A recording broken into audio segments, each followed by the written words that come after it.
Political violence is wrong. Political violence is bad. Political violence brings nothing but chaos.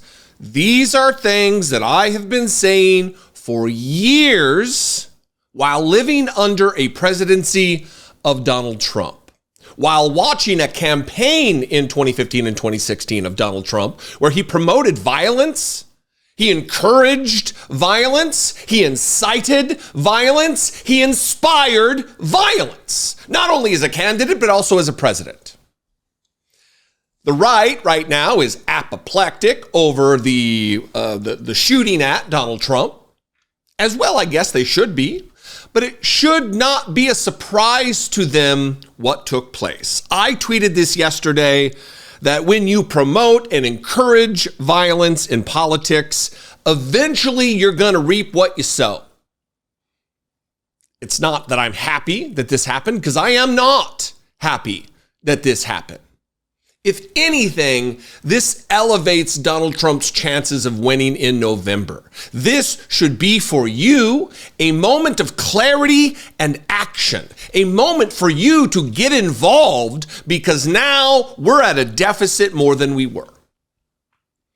20-year-old white male Republican Thomas Matthew Crooks, took a shot at Donald Trump yesterday at a rally in Pennsylvania. This was not staged. This was not a hoax.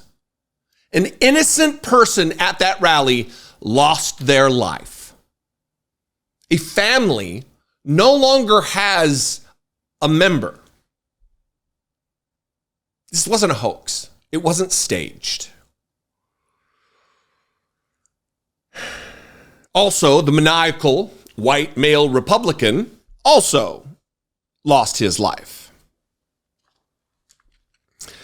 The GOP does not have moral high ground on this matter. They're gonna whine and complain and cry their crocodile tears to try to elicit sympathy from the media and the country, but they have responsibility for some of this. Not all of it, obviously. The actions of a deranged lunatic with whatever motivations we don't know yet, it falls on him. It falls on failures of the Secret Service, which I'm going to talk about in a subsequent video to this. But I want us to keep our eye on the prize and understand what is at play here. And I want to talk about that very thing in this video. The fact that the GOP has for years and years and years snickered, laughed, mocked, made fun of, belittled people who were the victims of political violence. And now that it's their guy, it's, this is the Democrats' fault. There's no place for political violence when it's their guy. But when it's Paul Pelosi, who is viciously attacked with a hammer, bashing his head in, cracking his skull, nearly killing him, it was jokes all around from Donald Trump. And we're going to get to that. Donald Trump has called his political opponents vermin. He has called immigrants animals. He's warned of a bloodbath if he doesn't win in November. And all of this creates an atmosphere, a toxic soup of malevolence, where people who are disturbed or troubled take action. Wrong, immoral, chaos-bringing action. But what do they expect to happen? What do Republicans think the outcome will be when their guy promotes, incites, encourages, inspires violence? Remember the aftermath. We'll go back to this, the Paul Pelosi thing. Here's Donald Trump with his own mouth addressing the attack on Paul Pelosi. I wonder if he would be singing a different tune today. At the end of this, I'm going to read a post on True Social from him. But remember this moment in the aftermath of the vicious, very frightening attack on at the time, Speaker of the House's husband, Paul Pelosi. And we'll stand up to crazy Nancy Pelosi, who ruined San Francisco. How's her husband doing, by the way? Anybody know?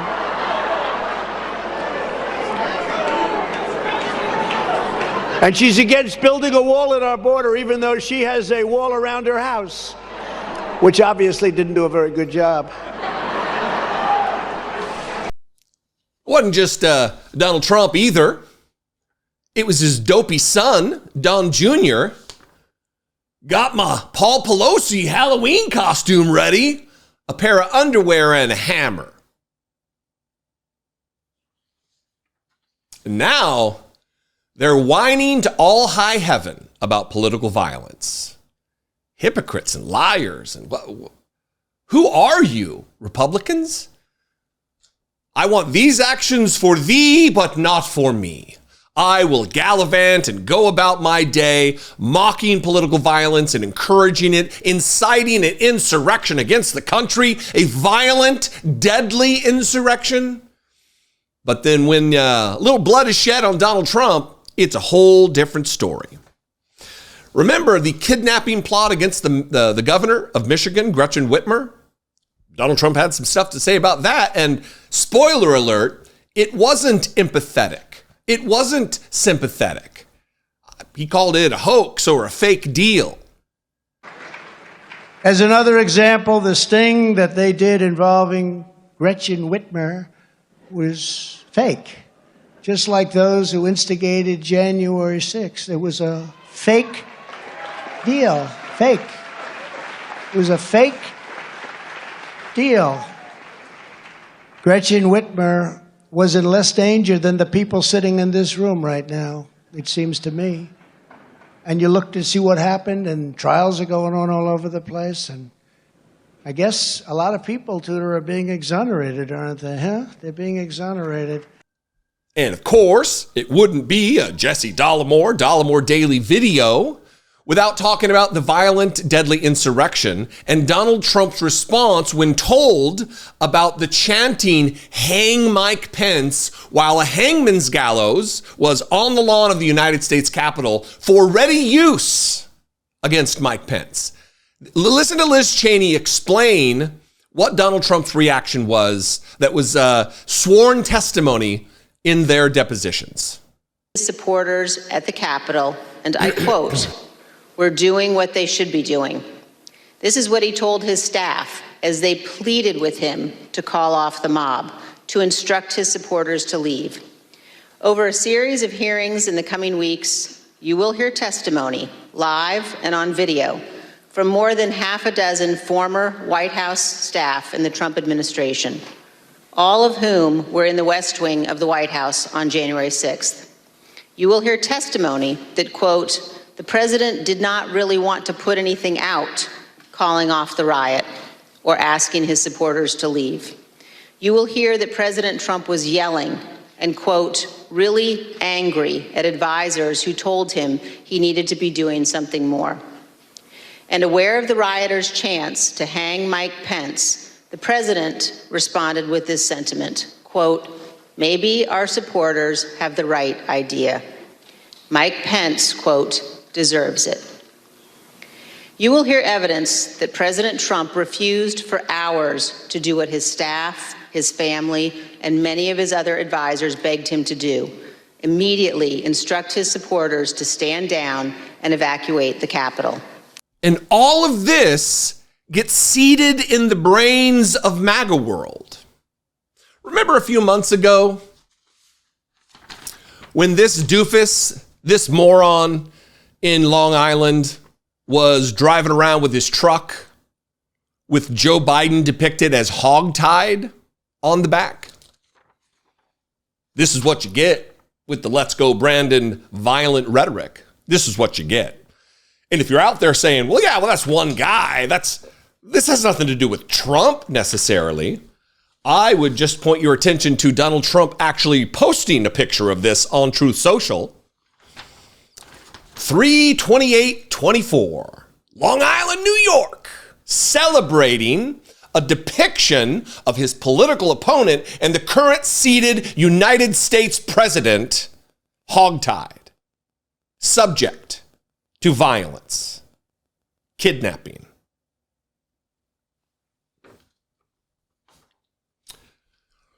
So who was the shooter? Well, a few things he wasn't.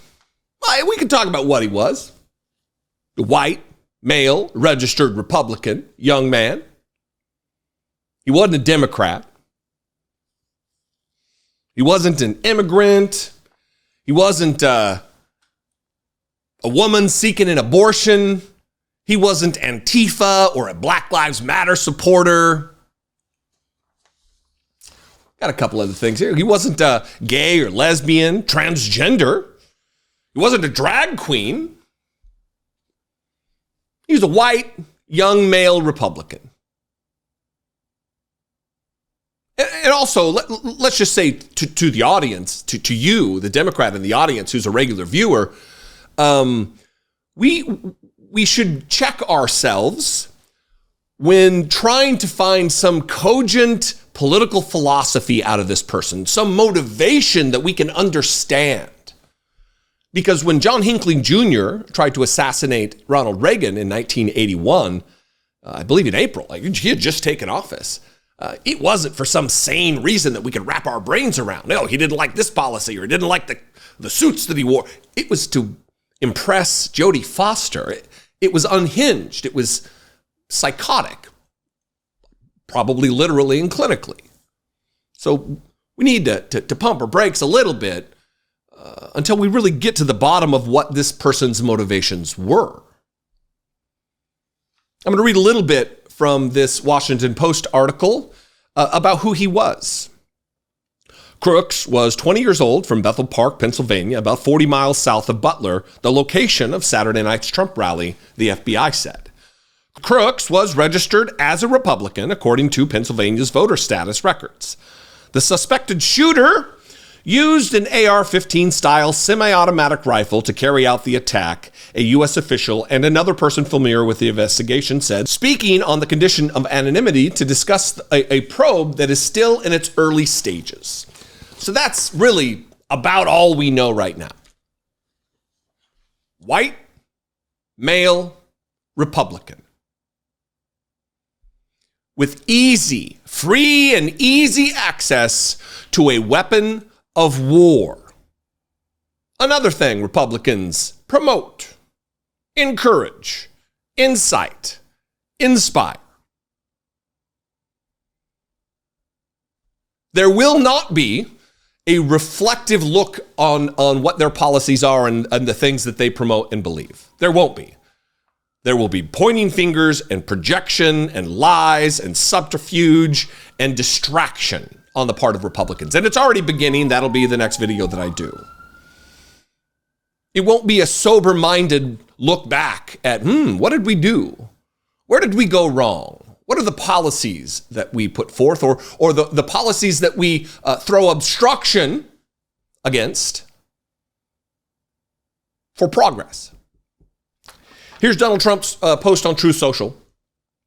I want to thank the United States Secret Service and all of law enforcement for their rapid response on the shooting that just took place in Butler, Pennsylvania. Most importantly, I want to extend my condolences to the family of the person, at the rally who was killed, and also to the family of another person that was badly injured.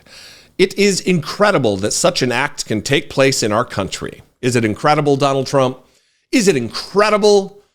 Is it unexpected? No self-reflection whatsoever. It is incredible that such an act can take place in our country. Nothing is known at this time about the shooter other than what I've already told you, who is now dead. I was shot with a bullet that pierced the upper part of my right ear. I knew immediately that something was wrong in that I heard a whizzing sound, shots, and immediately felt the bullet ripping through my skin. Much bleeding took place, so I realized then what was happening. God bless America. This is where we are. I would just caution everybody. We don't want this because look, if you're expecting me to be like, oh, Donald Trump, I feel so bad. I hope he's okay. I don't give a single shit whether Donald Trump's okay. Donald Trump is a fascist who's attempting to destroy America brick by brick, ending democracy. I don't care.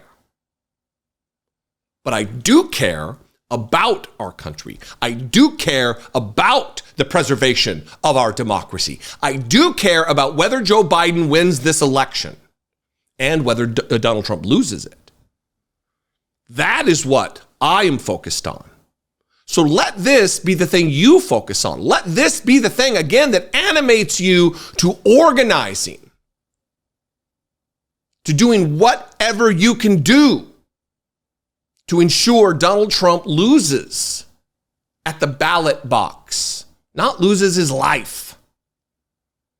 Violence in politics is wrong, and it only brings chaos, which we're going to see going forward. Anyway, this was a long one. I hope you stuck around. If you did, thank you very much. I encourage your participation in this conversation. I'm sure there's going to be a lot of people out there who disagree with me, people who are generally of like mind, and that is okay. We can do that in the comments. You can also call, leave me a voicemail, 714-576-4054. And of course, as always, you can email me daily at dollemore.com. If you want to support this work, I would encourage you to do that too. You can click the join button below for $2 a month, become a channel member. Go over to patreon.com/IDoubtItPodcast. Those are great ways to support this work. Make sure you're subscribed, like, and comment, share. Do the things that help the algorithm to promote this content. Follow me on social media. See tweets just like that one. I'm at Dollemore. Instagram, Threads, TikTok, Facebook, Blue Sky, Twitter. I love and appreciate you. Buckle up. It's going to be wild. It's going to be a wild, wild 4 months before the election. Be genuine. Take care of one another.